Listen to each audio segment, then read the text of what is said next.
All right. Well, hello. Thank you for joining us this afternoon. My name is Dr. Brian Berman, and I am extremely pleased to welcome you today to this webinar. As chair of the Movement Disorders Division here at VCU and director of the VCU Parkinson's and Movement Disorders Center located here in Richmond, it is important for me and our group to keep our Parkinson's community informed and connected. And this webinar is exciting. It's a first in a type of series that will explore controversies in Parkinson's disease by sharing current research and the rationale of different treatment paradigms with our audience. So it may come as a surprise to some, but there are controversies and lots of things that we are still debating what the best evidence is for, and that's going to be one of the themes today. So we're going to start out with a panelist interview, and then we'll be sure to leave time at the end for questions as well. If you'd like to see this material again or share it with other folks, we will be recording it, and the webinar will send out a link for the recording in the coming days. So today's topic is about levodopa, friend or foe. And to speak on this topic today, we are so fortunate to have Dr. Jessica Lahoset. She is the director of the Southwest Parkinson's Disease Research, Education, and Clinical Care Center at the Hunter Holmes McGuire VAMC, so the VA. These are known as the PADRECs, and the one here is one of 6 specialized centers in movement disorders across the country. And Dr. Lahoset is a movement disorder specialist with a particular interest in the topic that we're covering today, and is really well positioned to contribute to this conversation. And she's going to be interviewed by someone who's not afraid of controversies herself and is a movement disorder specialist here at VCU, Dr. Leslie Cloud. And she helps direct our Parkinson's disease program as part of the VCU Parkinson's Movement Disorder Center. And she's also the holder of the Rogliano Family Endowed Chair. So today's session is made possible by, of course, our wonderful partners who are joining us today, Gary Rogliano and Margaret Preston, and they're from Power Over Parkinson's Foundation. And since 2019, we've partnered together on a number of activities like these webinars, and also worked more broadly together to help improve the lives of people living with Parkinson's. And this is through exercise and wellness programs, socialization activities, and peer-to-peer support programs. So with that, Gary and Margaret, can you take a moment and describe a little bit about your mission and some of your offerings for Parkinson's patients? Brian, thank you very much for that introduction. I was diagnosed with Parkinson's disease about a little over 3 years ago. As with most people who could become recently diagnosed, I sought after answers. I had questions and looked for answers as to how I could improve my quality of life. After meeting with many, many other people with the disease, we all were seeking the same thing, the tools to help mitigate the effects of Parkinson, while at the same time improving our quality of life. Having always been physically active and kept up with things, it's now become more and more important to exercise and stay physically active. As such, we decided to put together Power Over Parkinson's Disease, a foundation that's dedicated to bring to others with the disease exercise, education, social creativity, and things like that. So together with Power Over Parkinson, we were able to deliver these things to help people improve their current quality of life. As such, I now will turn it over to Margaret. Yeah, thank you so much, Brian, for the introduction. We're excited to be here again for another webinar in the first of 3 in our controversies series. As my dad described, and as Brian noted, we first and foremost funded a chair at VCU, and are so excited to have Dr. Leslie Cloud as a recipient of that chair to do wonderful work within the community for those with Parkinson's disease. Pretty quickly after that, we established the Parkinson's Activity League, where we get out for a more morning activity, whether it's the driving range or bowling or shuffleboard or something fun that includes movement and socialization and usually a meal. We actually just went bowling for the first time back inside a couple weeks ago. So for those of you who have attended the events, thank you. For those of you who haven't attended a PAL event, we hope to see you at one soon. And we've had a ton outside too. So to, adapt to everyone's comfort level, given the times. We at Power for Parkinson's also recently created the HEAT exercise program at Gold's Gym in the West End. We've invested in equipment, rowers, TRX, body weight equipment. So we really feel excited about this exercise program being offered to those with the disease, and hopefully people come and check it out at Gold's Gym. Of course, all of that information is on our website as well. Of course, we have our fundraising events. We have a golf tournament coming up in September. Over the summer, we had a beach luau themed event. So periodically, we have really fun fundraising events for those not only with the disease, but everyone in the community, in hopes to support POP and the work we do. Finally, as a result of COVID in the last year and a half plus, we have a lot of online resources. So check out our YouTube channel on Power to Parkinson's on YouTube. We have a lot of wonderful interviews by some folks who were on this call, as well as other folks in the medical arena sharing their expertise and insight on the disease. We have exercise videos on that channel and lots more associated with hopefully getting you to live well with the disease. Finally, I'd like to note one of our newest programs, our PD Diplomat program. This is in conjunction with our wonderful relationship with VCU to really salute those doing wonderful work in the Parkinson's community. So if you know someone who is just going above and beyond to serve our community, please feel free to visit our website, submit a nomination for that person. We select a monthly winner, if you will, each month, and salute them with a donation to a Parkinson's Foundation or support group of their choosing. So we're really excited to really highlight and salute those doing wonderful work in the community. And then, of course, I think I say this, I've been saying this for a year and a half. As things normalize, we'll continue to create more events on the calendar, and hope to see you guys more often in person. All right. Hi, everyone. My name's Leslie Cloud, and I want to just thank everyone for joining us today. So I have the pleasure of interviewing Dr. Lahosa today about this important and always controversial topic. And again, we want to welcome all of you to submit questions throughout the program. If you want to submit an anonymous question, use the Q&A feature in the Zoom toolbar, which is at the bottom of your screen. And we will try to get to as many questions as possible during the program. And if we don't get to your question during the program, we will get back to you with an answer to your question after the program. So please keep them coming. I see we already have a lot of really excellent questions from some of you, so keep them coming. So without further ado, let's get started. So welcome, Dr. Lahosa. Thank you so much for joining us. Thank you for having me. Yeah, it's our pleasure.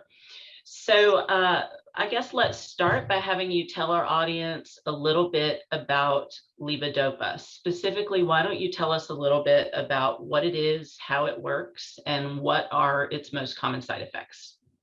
Okay, so levodopa, carbidopa, levodopa, cinnamon, different terms for pretty much the same thing. So levodopa is a drug that we use to treat the symptoms of Parkinson's disease. It's a medication that's called a prodrug, which is actually converted from levodopa to dopamine in the body. We know that the symptoms of Parkinson's disease result from a deficiency in dopamine production. Dopamine itself does not cross the blood-brain barrier. And we're going to talk about this in another question a little bit later. And so therefore you have to supplement with something that does. Levodopa can cross the blood-brain barrier and then is converted there in the brain into dopamine. It's given with another medication called carbidopa. So many of you have heard of this. We give carbidopa and levodopa together because carbidopa helps to inhibit an enzyme in your body so that levodopa can actually cross over into the brain and not get stuck in the gut and floating around. It's an old drug. Levodopa was discovered in the 1960s, and we still consider it the gold standard of Parkinson's treatment, which is why we're talking about it now. There's controversies, which we'll chat about, but it's still frequently used. And the most common side effects that we'll have people tell us are nausea or an upset stomach and low blood pressure. Thank you, Dr. Lahoset. And I'll just add what I think is an interesting bit of trivia about Sinemet, which is the brand name of carbidopa levodopa. So as Dr. Lahoset said, the primary side effect of levodopa is nausea. And the carbidopa that it's packaged with helps to prevent the nausea. And so the brand name Sinemet is actually Latin for without vomit, which I just think was, very clever and an interesting bit of useless trivia for your enjoyment. So we will move on. So Dr. Lahoset, if levodopa is so effective and if it really is still the gold standard, why after more than 5 decades is there still controversy as to when we should start it in people who have been diagnosed with Parkinson's? And why is it not always the drug of first choice? And why are so many people so afraid of it? Why is there so much levodopa phobia? So it's a big question. Lots of controversy around it, and you kind of get different answers depending on who you talk to. So we kind of have to start with where did the controversy start from? So in the mid 1990s, lab studies started showing that levodopa could cause some toxicity by free radical production. Most people have heard of that statement. So free radical production. And then sort of got people thinking, okay, well, if it could be toxic, it could be producing free radicals. And because we have to increase the dose as we go along, then maybe this is causing toxic damage to our receptors and in our body. People also started thinking that levodopa causes these wiggles. And so having long-term levodopa use would make these wiggles worse, and starting with something that's not levodopa, so what people call levodopa sparing therapies, could result in less dyskinesia or less wiggles over time. They did these trials in the 90s. They were all done in lab, not necessarily in people. And so it showed some of these results, but then subsequent trials after that really dispelled these theories. So one of the first trials that sort of dispelled these compared 2 groups of early Parkinson's patients, one that was not taking levodopa and one that stopped taking levodopa therapy. And they both were found to have the same level of impairment after they came off the levodopa. So in theory, if somebody had started on levodopa and somebody had not, and you take them both off it, so the symptoms get worse, if it's toxic, the person who had taken the levodopa should actually be worse off in the end than the person who had, and they just didn't find that. Then they started looking again about the levodopa and dyskinesia, so those wiggles. So we do know that disease duration and severity play a role in this. So the longer you have the disease, the earlier you get the disease, which we'll talk about later, the more likely you are to get some of these wiggles and dyskinesias, and also other motor complications. We know that that's associated with a higher dose. So the higher you do have to go, the more likely you are to get these side effects. But it's not necessarily a toxic reaction from the drug. There's things that are happening, the receptors are changing within the body, but it's not a toxic effect on the body of the receptors itself. Levodopa sparing, so those regimens that don't actually use carbidopa levodopa, have not been shown to decrease the development of these levodopa-induced dyskinesias. And they've done multiple very long studies, 6 to 10-year follow-ups, looking at other options like dopamine agonists, we'll talk about those, versus levodopa. And there really is no clear evidence that if you wait and use something else first, then you're saving yourself from getting these levodopa-induced dyskinesias. So in the end, they really have found that those studies that were in lab are different than what we're seeing actually in patients. And there's no evidence right now that anything is toxic to the system. So levodopa is not seen to be toxic to anything. So it sounds like what you're saying is that we now know that levodopa is not toxic and really is not something that people should fear Be or afraid of. be afraid of. But, you know, at the same time, it's perhaps prudent to take the lowest dose needed to control one's symptoms in hopes of delaying the onset of levodopa-induced dyskinesia. Does that sort of sum That's it up in right. a nutshell? And they also it was very common to do drug holidays for a while. And this has fallen out of fad. That was another thought, that if we did drug holidays and took people off of their levodopa for a while, again, we would sort of spare this toxic effect and the need to go higher and higher. And in the end, that didn't show to have any difference. People need the dose that they need. And the goal is to keep it as low as possible, but just doing a drug holiday or trying to save and spare the levodopa until you really need it actually hasn't shown anything. That's actually been a discussion I've heard from a lot of patients, that levodopa only works for a certain amount of time. And so if I only have 10 good years of levodopa, I want to wait. And that's not been shown to be true.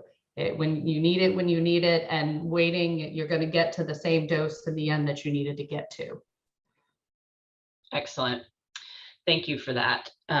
So why don't we temporarily switch gears and talk about some of the other medication options for treating Parkinson's disease that are not levodopa?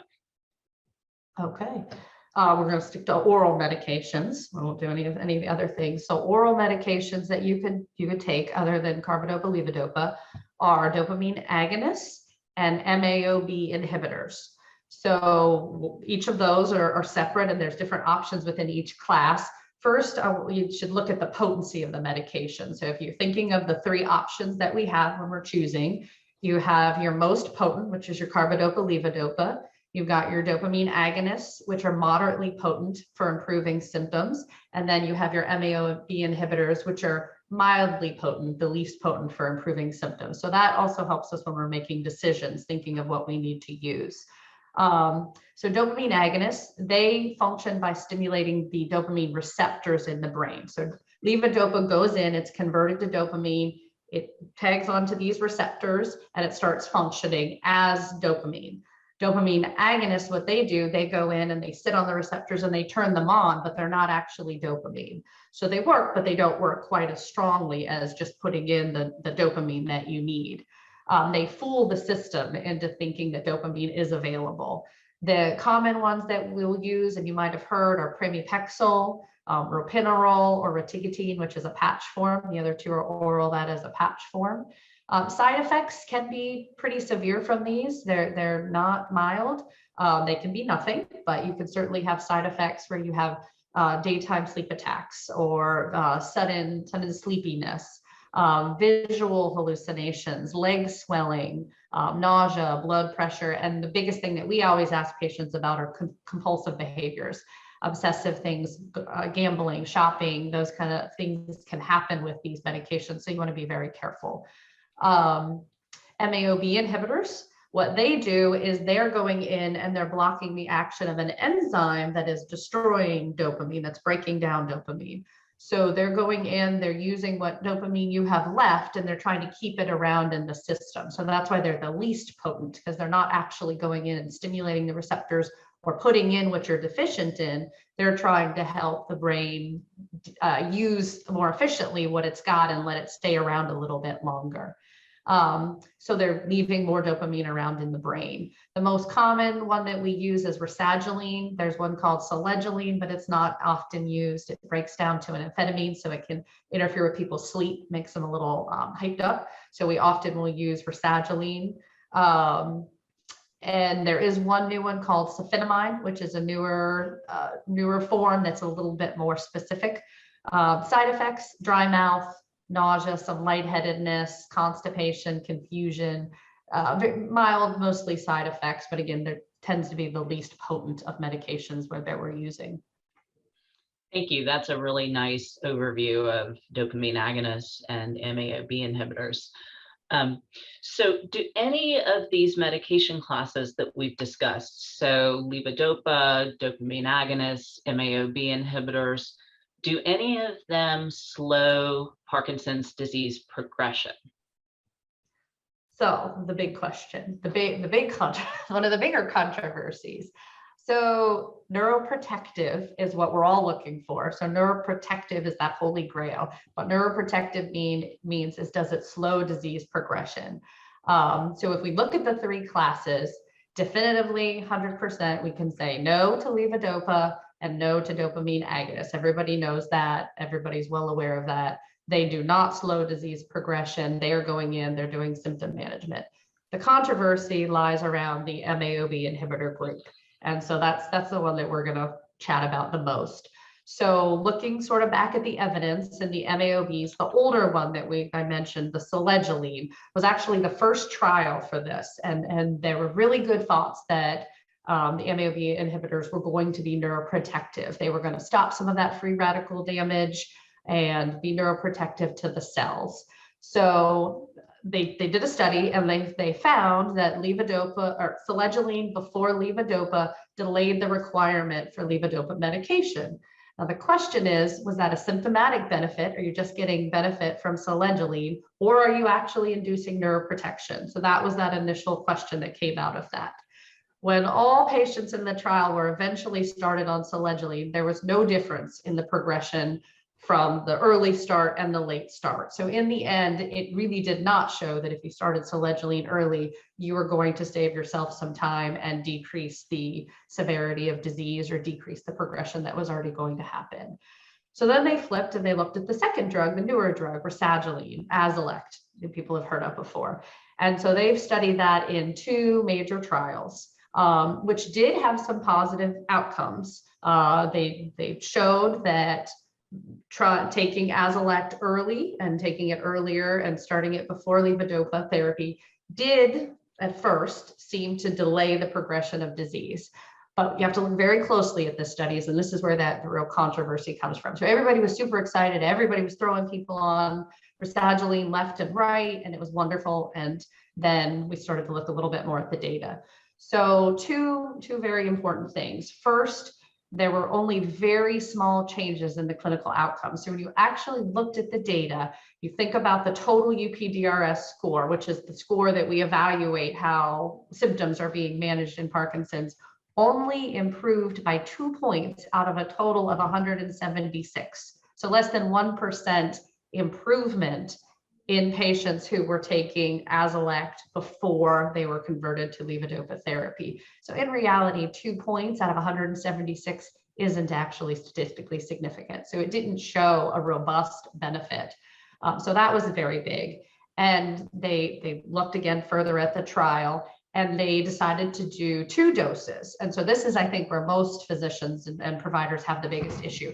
So then they looked at the 1 milligram dose versus the 2 milligram dose, and they saw benefits with the 1 milligram dose, but they did not see benefit with the 2 milligram dose. And in fact, the 2 milligram dose seemed to make things worse. And patients who were on 2 milligrams of rasagiline did worse in the end of the trial than the patients who were not on anything at all.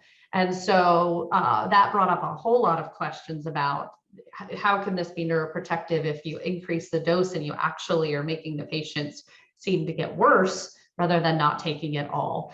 So there's still controversy around these, but really with the data that we have now, it does not appear that the MAOB inhibitors are neuroprotective at this time with any of the study results.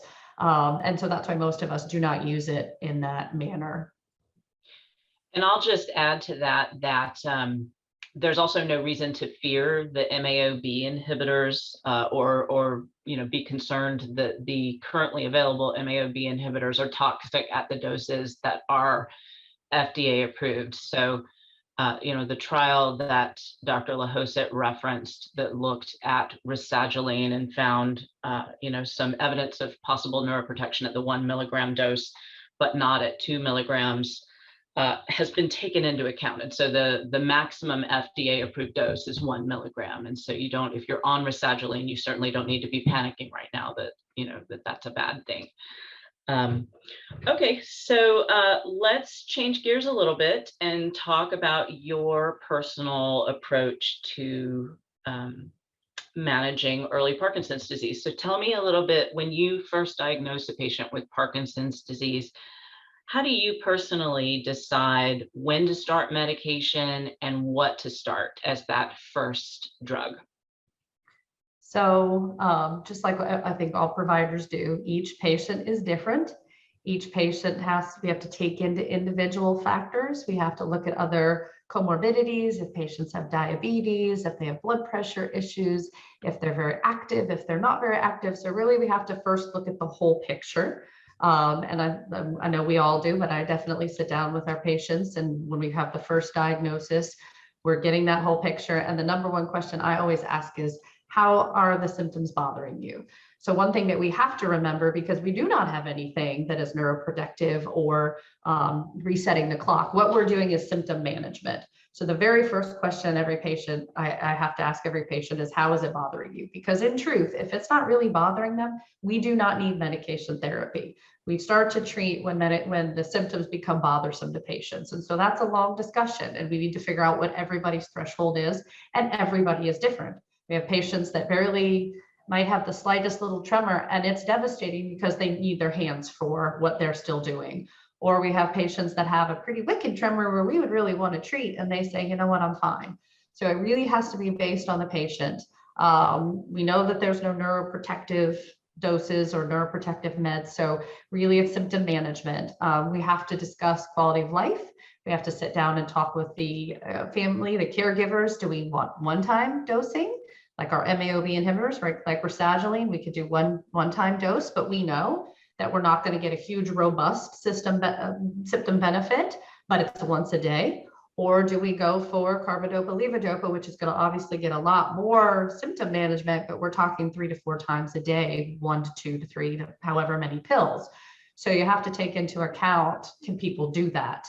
And taking a pill 3 times a day is pretty, it's something to actually talk about. People can hardly take 1 pill a day. And so keeping all of that in mind, and what other pills they're taking, because they do all interact. We have to be aware of that. So each individual patient, we look at them, look at the big picture, not one size fits all for sure. And really kind of come together and decide how much symptom management do we need. And I think thinking about those 3 divisions as the moderate, mild, moderate, and good, more robust symptom control really kind of guides our decisions. Yeah, I'm a big fan of shared decision making too. I think kind of talking it through with the patient and their family and understanding their goals and their needs is hugely helpful in coming to a group consensus on what the best step forward is. Okay, great. Well, that really wraps up the interview portion of our webinar. So at this point, we can open the floor for questions, and we have plenty of time left, which is great. We should be able to get to many, if not all, of the questions. That's wonderful. Thank you for all this discussion and information. Very helpful. Dr. LaHosa did warn me she speaks fast, but that's good because now we have some time to discuss questions, and we did get a lot that came in and that we have available here. So there's really a variety of them, so I'll just kind of randomly pick, although I was sort of intrigued by this one question. And the question is for Dr. Cloud and Dr. LaHosa, if you were diagnosed with Parkinson's tomorrow, what medication would you take first? That's an awesome question. Perfect for a controversies webinar. I love it. Yes, Jessica, do you want to go first or you want me to go first? Right now, so younger stage, I guess for me, it would be based on symptoms. So if I had very mild symptoms, I would not use levodopa. I'd use an MAOB inhibitor or a dopamine agonist. But if I had pretty profound symptoms starting even at this early age, then I would go to levodopa to know that I would get the biggest benefit, because I would want the longest good quality of life. And if I needed that to manage my symptoms and continue working or continue with my family, then I would take that. So it would have to depend for me on how bad the symptoms are. Yeah, I think I agree with that. I think I would put myself on an MAOB inhibitor either way, whether I had mild symptoms or severe symptoms, just on the, chance that there really is a neuroprotective benefit. And then I think if I needed something stronger, I would just put myself on levodopa. I think, I'm probably now more than ever focused on quality of life. So I think if I needed the levodopa to feel good and function, that's what I would do. Yeah, great. I mean, that's the thing, right? So it's the individual, it's the condition. There's lots of factors that had to be considered, and so whenever we prescribe medicine, you have to take the whole person into account and to try to make that decision. Great. So Gary and Margaret, I think you have some Sure. questions too. Did you want to ask? Yeah, the question reads, are there any natural alternatives to levodopa with fewer side effects? Additionally, can one use an intense exercise regimen to delay the use of levodopa? So this could be a whole separate full hour conversation.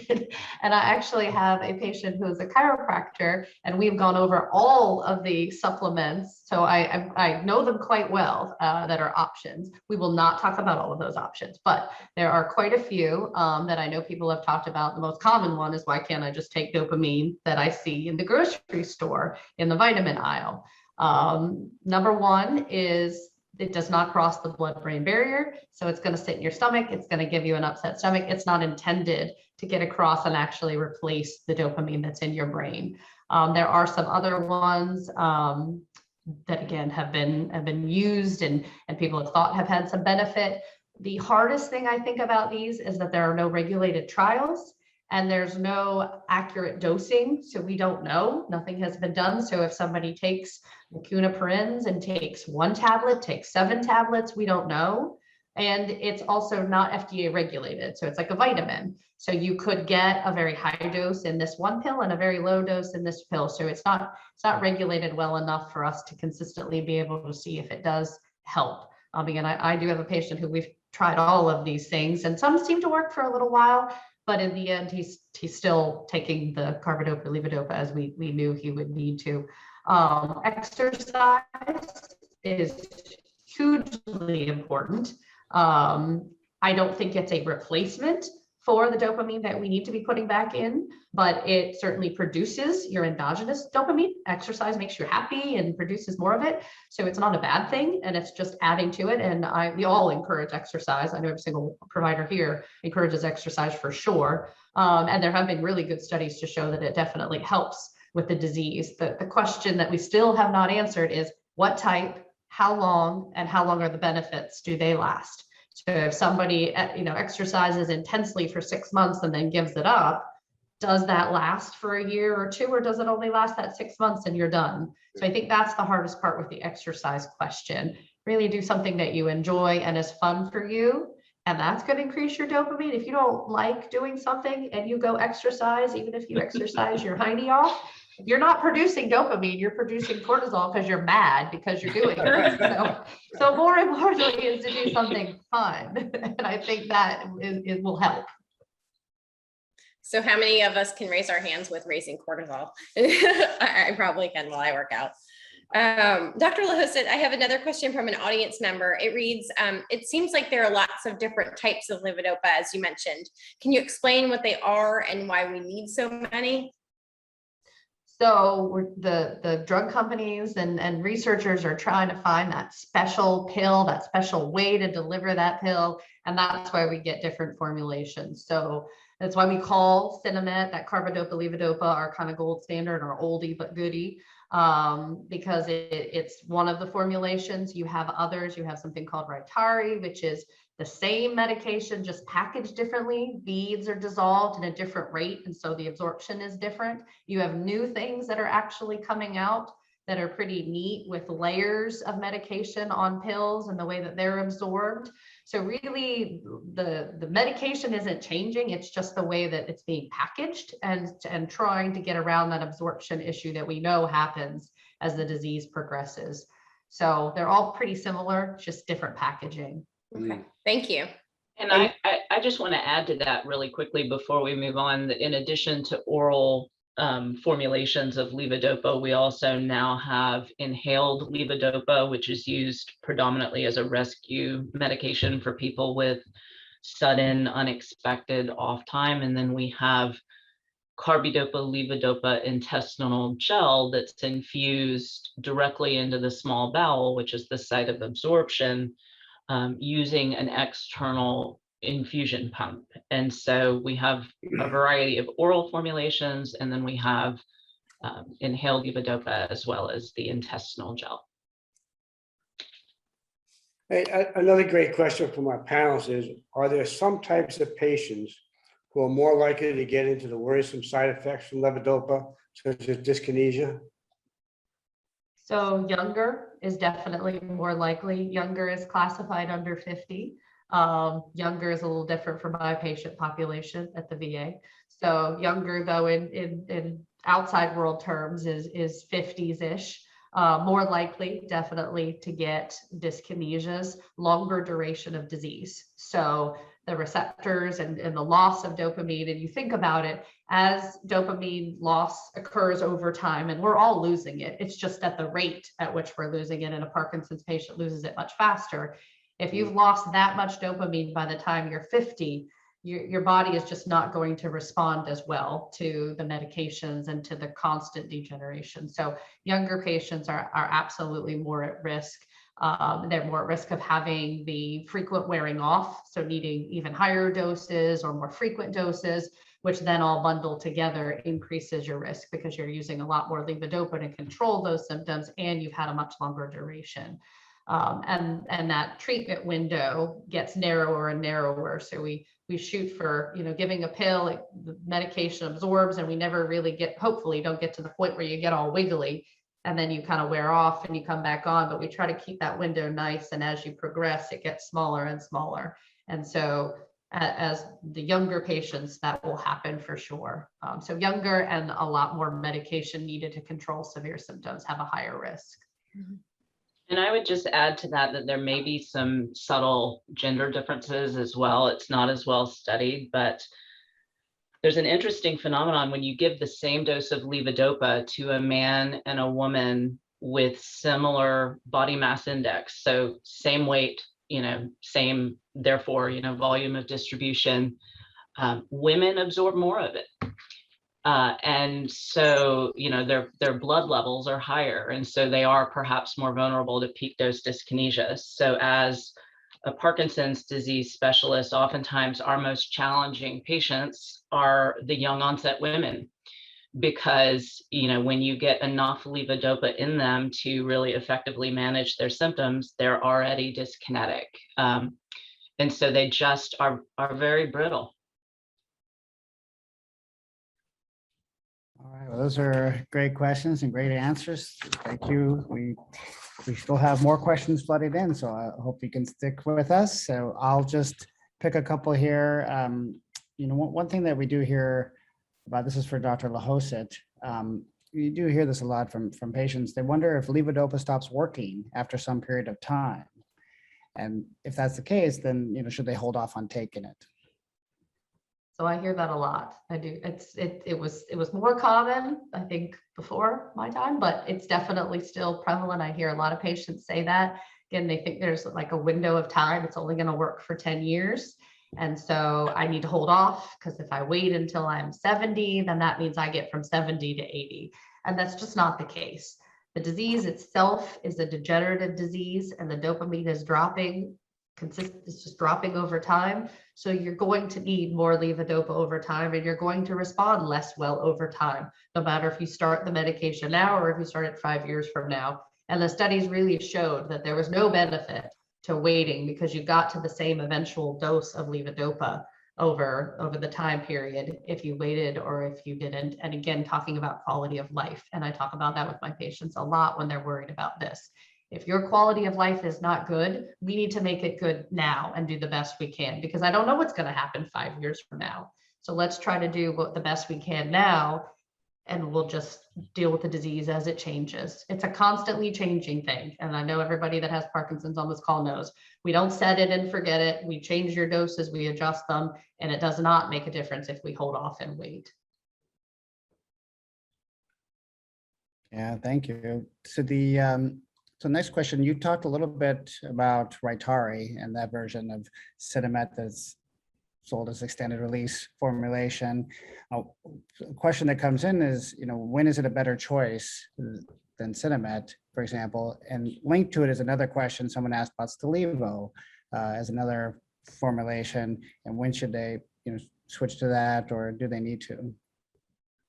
So I'll talk from VA experience, and then maybe Dr. Cloud can talk from non-VA experience because it is a little different. So those actually are not first-line medications that I'm allowed to use at the VA. Patients have to have failed conventional carbidopa levodopa therapy before we go to Rytary or to Stalevo. So my approach to this is a little bit different. So I will start the regular old carbidopa levodopa, and once patients get to the point where the medication isn't lasting long enough, we're having much more frequent off periods, and we cannot control those off periods with just subtle adjustments, or we're getting to the point where we're taking lots of doses a day, then that's when I start to add those in or request to be converted to them. People are very dyskinetic, very wiggly. I find that Rytary is very helpful. Stalevo doesn't tend to be as helpful for me in those situations, but turning to Rytary does seem to be, because again, it has that longer duration, not quite so much of a punch all at once. You get a little bit longer release, but you still have a good benefit. So if people are very dyskinetic, I will tend to turn to Rytary first, and I'll use Stalevo if it seems like we just need a little bit of a boost in between, but we're not really off and on quite as bad as all the time. So, but I am also very limited that I cannot use those earlier on. So Dr. Cloud might be different for you. No, it's actually very much the same. So, unfortunately, practical limitations, really come into play. So, generic carbidopa levodopa is very inexpensive. It's been around for 5 decades, and it's on most insurance formularies as a first-tier medication, whereas the extended release formulation is never going to be first or second or third tier on any, because it's still branded, and therefore much more expensive. I mean, orders of magnitude more expensive. So that's a real consideration. And Stalevo as well, while it has the convenience of packaging carbidopa levodopa with a COMT inhibitor called entacapone, which makes it last longer, and it's a very nice drug for people with end of dose wearing off, and it's convenient. It is still more expensive, and again, not going to be tier 1 on really any insurance formulary. And so that's a real consideration, because a drug can be fantastic, but if you cannot afford to take it, or if the main side effect for you is poverty, that doesn't do you any good. So there's also really no comparative effectiveness trials that tell us that starting someone on an extended release formulation from day 1 is necessarily better. Now, scientifically, intuitively, I think we all agree that it probably is in the long run, and those trials will happen eventually, but right now they don't exist. And so it's hard for us to argue with insurance companies. So I start with the cheap stuff, the old cheap stuff. And if we're not doing well, then I have a good case to argue with an insurance company that they have to pay for something else. I agree with you both. And we talk about the honeymoon period. Often in the beginning, you don't need these more expensive versions. That the standard Cinnamate works just great. All right, so you talked about fear earlier, and carbidopa and levodopa, and so a couple questions kind of based on that. One is carbidopa levodopa addictive? And then a little bit of a extension on that question is, how high a dose can you take? So if you're sort of continuing to build up, is there some point where you need to not take any higher of a dose? So do you want me to go first, Dr. Cloud, or you want to go? I can take the addictive question if you want, and then maybe we should both answer the second question, because we might have different perspectives. It might be interesting to both take a stab at that. Yes, levodopa absolutely can be addictive for some people. So one thing that we always take into account as we're taking a medical history is someone exhibiting any signs or symptoms that they may be wired for addiction. Hold on one second, I'm sorry. I don't know if you can still hear me. My screen went blank. Can you still hear me? Yes. Okay.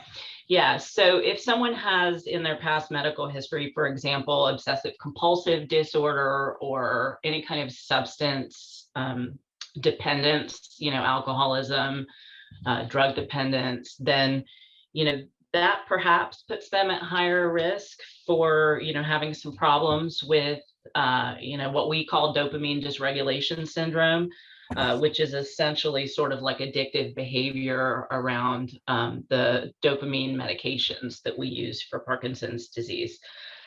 The vast majority of people with Parkinson's disease don't have any trouble, in that regard, but it is possible, and it is not all that unusual. And, there are these predisposing factors that we take into account, and we screen everybody at every single visit, or at least we should screen everybody at every single visit, about those types of compulsive, addictive behaviors surrounding their Parkinson's disease medications. So that's a great question. I don't know who that came from, but that's a great question. And Dr. LaHosa, were you gonna? I would definitely agree. We have a lot of pathology, obviously, at the VA with PTSD and histories of things that we check every single visit, and that is one of the reasons we don't use as many dopamine agonists, I think, as well, and use a lot more carbidopa levodopa because it tends to have less of that side effect. It is certainly dopamine going back into the brain.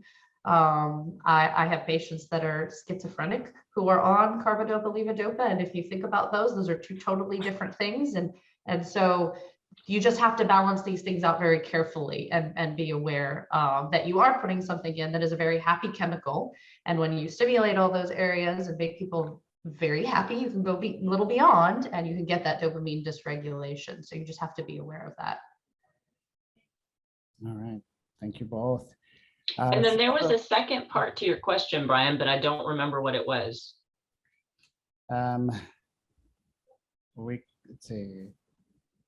Let's see if it comes back to us. Okay. I'll do the next one. I was already thinking about the next question. It's combining. This one is about timing. So Dr. LaHosa, so there's a few questions that kind of putting together. There are some questions about what the optimal times are to take carbidopa levodopa, and the question came up about how to take it around food, and then there was another question about taking it at bedtime and what consequences of taking it at bedtime are, and should they be cautious about that. It's all about timing. So we're getting to like all the controversies in levodopa. We're hitting every one of them. So another discussion point that people will talk about, which is probably this, is around meal times and protein. And so often people will say, do not take carbidopa levodopa with protein, with meals, because the protein actually can interfere with the absorption of the carbidopa levodopa. And that is true. We know that is true. We know that it does not work as well if you have a big protein meal. But that being said, and I we'll see what other people agree, if someone is just starting and taking their medication on 3 times a day dosing, and I ask them to stagger it an hour on each side of a meal or 2 hours away from a meal, it's very complicated to be tracking that schedule. So for most patients, I will say when we start plain old carbidopa levodopa, I want you to take it with meals. I don't want you to eat a lot of protein anyway, but I want you to take this with meals until you get used to it. And then we can start sliding it away if we need to. It's not dangerous to take with meals. It just doesn't get absorbed as well when you're competing with protein. So you kind of have to factor in each patient. And if somebody is really going to have a hard time tracking when they're eating and how you're going to move it away from meals, just do the best you can. We're human. But that is one of the topics of discussion and the controversies is the protein binding and how much of an effect that has. Dr. Cloud, do you want to anything with that one? No, I agree with what you said. The concern about the theoretical interaction between the protein in your food and levodopa competing for absorption is, practically speaking, not a concern for most people, especially early in the disease. So I also tell people to take it with food because it makes life easier. It makes it harder for you to forget to take your medicine, because it's really hard to forget to eat. And if you associate those two things, it's easier to stick with a 3-time-a-day dosing schedule. And it also reduces the risk of getting nauseous. So I usually just say take it with food. And then the timing of the medication in terms of the exact timing of the day really just depends on the person's natural habits. But we generally say right when you wake up in the morning, as soon as you can to get your day started. And then, in the evening around dinner time in the last few hours of the day is a good chance, to take it. And then kind of roughly halfway in between, which, I mean, those are generally when people eat breakfast, lunch, and dinner anyway. So that's typically what I do. And then in terms of the bedtime dose, I think we usually, most of us, I think I speak for most of us when I say we don't immediately start someone on a bedtime dose if they're not complaining of problems sleeping at night. We usually start a bedtime dose if someone is starting to complain that their dinner dose is wearing off and they're having a hard time falling asleep because they're shaking or they're cramping or something's uncomfortable. Then we'll add a bedtime dose. And so that's, I think, typically how most of us approach that. I would definitely agree that that's when we tend to use it. It's not first line for anything. We don't really need it. And I think with the dosing, like you're saying, the more important thing is the consistency of dosing. So if you're taking it, on a pretty close schedule from day to day, that's the most important for all of us than the specific hour. Is it, is it the best for everybody at 8, 12, and 5? No, not necessarily. But if your body is taking it at 8, 12, and 5, it'd be great if most days out of the week you could do 8, 12, and 5 or pretty darn close to it, because we're trying to stimulate that cycle that's going on in your body. And so if you're wonky taking it random times, then we can't figure out what's going on. Yeah, good. Okay, thank you. The only thing I'd add, sometimes you might think of a nighttime dose if the mornings are bad for them, so if they're sort of slow or stiff in the morning. Yep. All right, going back to the question we had before, what's the highest dose that a patient can take? And then I have another add-on to that, because someone asked specifically if there's dementia involved or or other symptoms, would you that change your maximum dose or your highest dose? So there's no set highest dose. Again, you really have to see what your goal is. If you're going to have somebody taking 1 gram or more of levodopa a day, are you creating side effects and other things? And should you be talking about other interventions at that point? Are you getting side effects? Are you hitting those other dopamine receptors and getting more mood symptoms at those doses? So I don't think there's technically a high dose, but you do have to be aware as the higher you go, the more risk of side effects that you're going to get from this. Les, you agree? Yes. So I will add a couple of things to that. So if if you read your package inserts, which I imagine there are probably some people out there who do that, you will read that there are in the package inserts some maximum daily doses that are associated with these different formulations of levodopa, both for the carbidopa and the levodopa.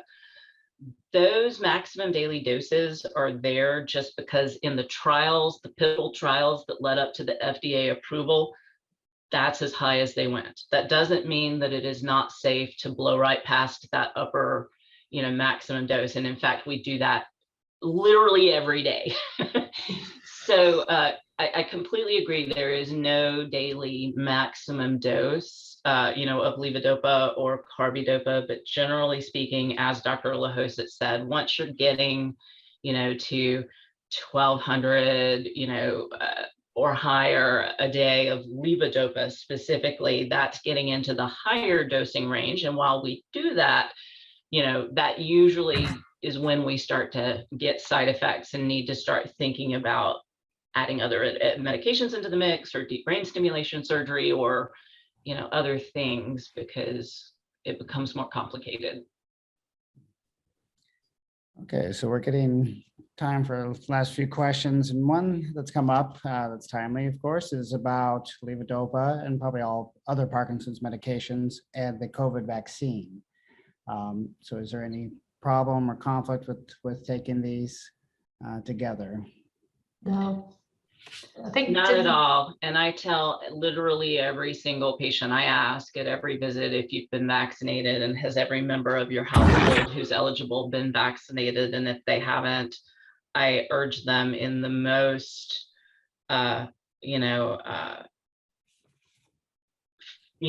forceful way that I can, to consider getting vaccinated.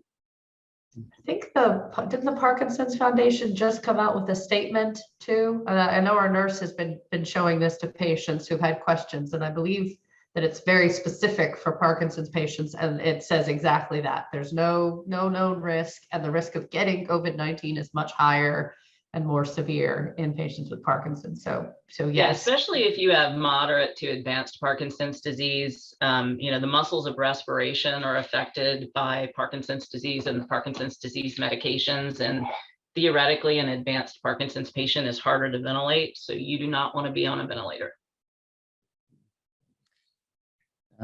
True that. All right. So maybe a couple more. One question that's come up is about, essentially, it's about side effects of levodopa and other dopaminergic medications, including anxiety and hypotension or low blood pressure. I guess the question is really like, how do you address these things? So yes and yes. Anything that we're using goes into your brain and is trying to stimulate dopamine, which is that happy chemical. So it's all about balance. Again, like I said, I've got patients that have all sorts of other mental health things going on, and it's all about balance for that. And patients definitely have hypotension issues. Even without medication, Parkinson's patients have hypotension issues. And then you throw a little dopamine on top of it that we're giving orally, and that can make your blood pressure drop even more. So we always have to balance these things out. Just figuring it out as you go, but those certainly both happen. There are medications that will offset the hypotension, and we'll often use those. So there's one specifically for Parkinson's orthostasis, for Parkinson's low blood pressure. And then there's two other ones that most of us are very comfortable using. And first thing that we almost all try are, increasing salt in your diet if you can take it, increasing hydration because everybody's dehydrated and doesn't drink enough water, including myself. Nobody drinks enough. So really just kind of trying to do those behavioral things first and remembering that. And helping that to offset those two issues. Okay, so I had, all right, one last question for you two, and then one for Gary and Margaret. The one for Dr. Lahoset, perhaps Dr. Cloud as well. What's the future for levodopa treatments? So I just did a cool presentation on this one, actually. So that's what I was talking about. They have some new pills that have they're called accordion pills, where the stuff is dissolved at different rates. They have a new insulin type, little patch pump that's in trials right now. They have a new nasal spray that actually, this sounds really bad, but it shoots it directly into your brain and bypasses everything. It's really kind of funky. So there's actually some really cool stuff. The negative, which I think all of us resoundingly are sad to say, is none of it is disease modifying yet. This still is all symptoms. So hopefully we'll have some of that cool stuff coming out, but there are some cool new ways to get the medicines into your body, which I think are coming, are pretty neat. Exactly. Since this is a webinar about controversy, I'll just add that maybe the future is that levodopa becomes obsolete. There are gene therapy trials that are in early stages right now that are looking to infuse medication directly into the part of the brain that is affected by Parkinson's disease, and that will essentially sort of hijack your brain cells, machinery to help the brain cells produce more dopamine. And so should those trials be successful, and that's a big if, but should those trials be successful, that might be a way to permanently solve this problem without having to give levodopa. That would be good. And also, meanwhile, this, as we talked about, this is largely symptomatic, and as Gary and Margaret know, that exercise is the way to try to slow this disease down as best we can. And so I just wanted to see if you could give us information. Some folks have asked about getting in touch with your POP organization, as well as the PD Diplomat program, and how to nominate someone.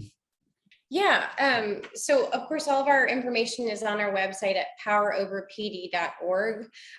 We're pretty active also on social media, Instagram, Facebook, and Twitter at poweroverpd.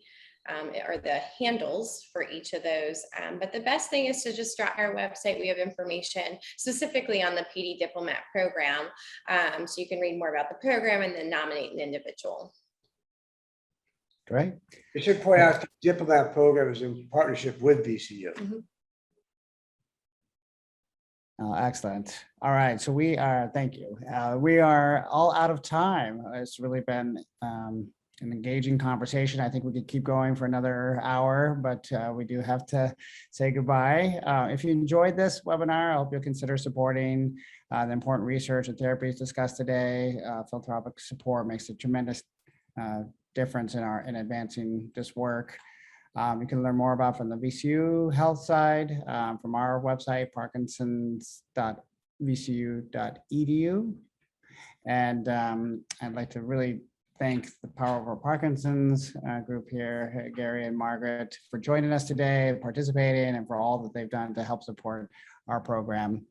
And I guess we already talked about where to find you. So if you'd like to see you at one of our upcoming program events, so check out that Power Over Parkinson's website, as we just mentioned. And you'll also find out information about Twitter, Instagram, Facebook. So they have a lot of presence. Anyways, a final reminder, this was recorded and it can be shared with you in the coming days. Thank you to everyone in our community and joining us this afternoon. Take care. Be safe.